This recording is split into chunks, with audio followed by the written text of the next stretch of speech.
guys, welcome back to a new series where I cover Minecraft modding for Fabric. Today, we're going to set up our project.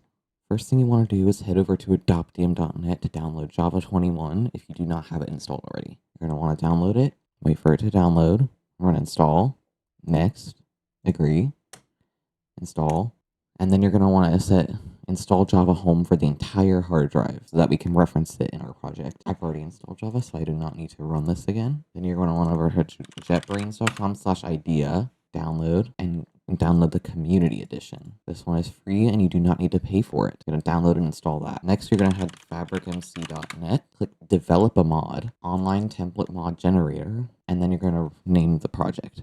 So I'm going to name this tutorial. And then if you want your mod ID, basically what the game loads it as, to be custom, you can change it. So I can make this my mod. But in this case, I'm just going to use the default tutorial. Next, you're going to choose a package. This is normally your name with net in front of it. So for me, I'm going to do net.crypticverse. And then we're going to keep the version as 1.21.8. And we're going to use official Mojang mappings, check data generation, because we're going to be using that later, and then uncheck split sources, so we can use it all in one. You're going to download the template, and then you're going to extract it to a directory. For me, this will be my repository directory. You can delete this now. Next, you're going to want to open idea, click open project, head over to the directory with your tutorial in it, click select folder.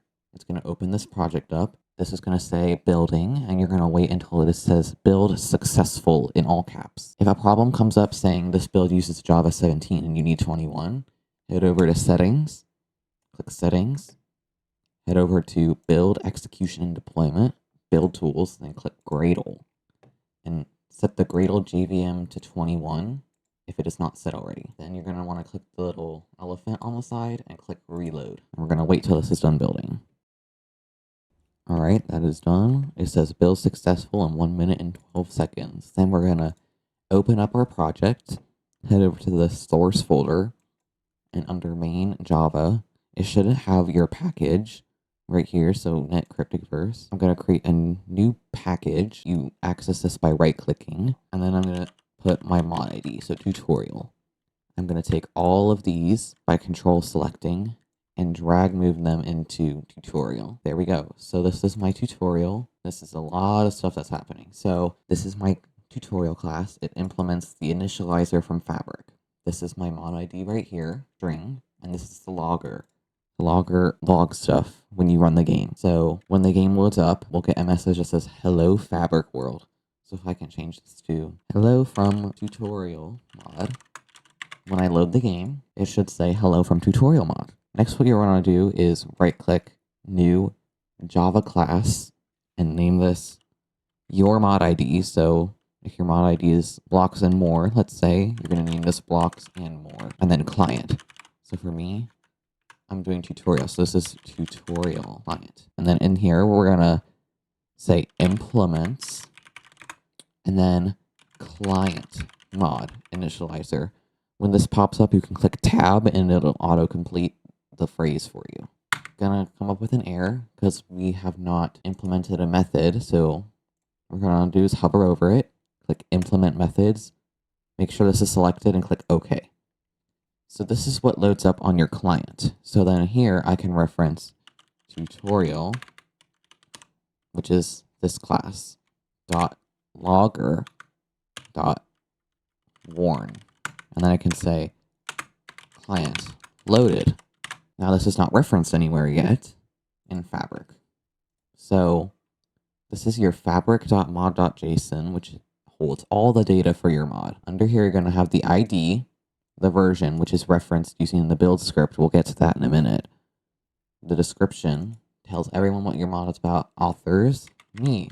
Then this is your environment, so client and server. This can be client, server, or asterisk for both. This is what your mod needs to load. If these are not present when your mod is loaded, it will crash. This is mixins. We'll get to that in a later video. And these are your entry points. This is what actually you need to reference when you load the game. So to reference the client, we can get after this comma, click enter, quotes, client.